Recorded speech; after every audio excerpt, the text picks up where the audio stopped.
We start by making the red figure.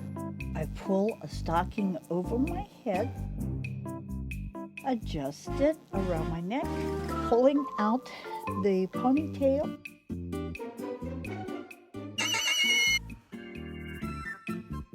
Straightening it up. Now I start to put on tape.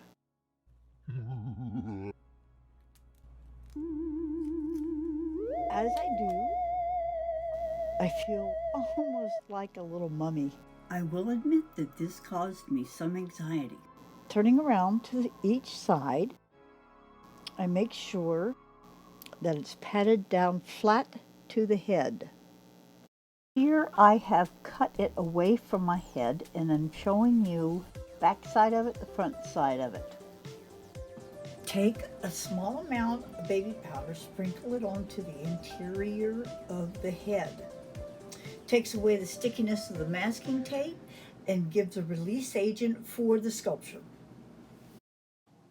I have taken the head and glued it down to a plastic plate so that it is stable and can stand up very firm.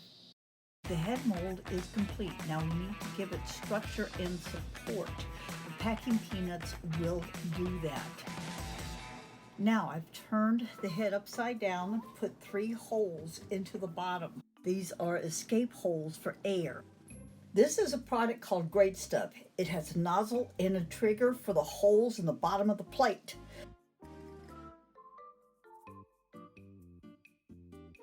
After the foam has cured, you can take the figure out of the bucket.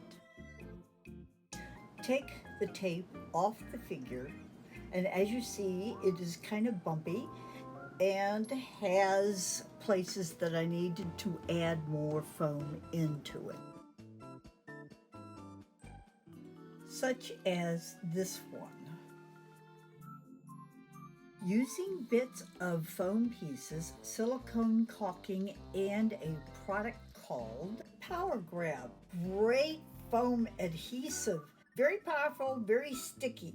And I also work with silicone caulk. So as you see, I'm working with that now and sticking pieces of foam back over it. Then I take an electric carving knife and an electric sander.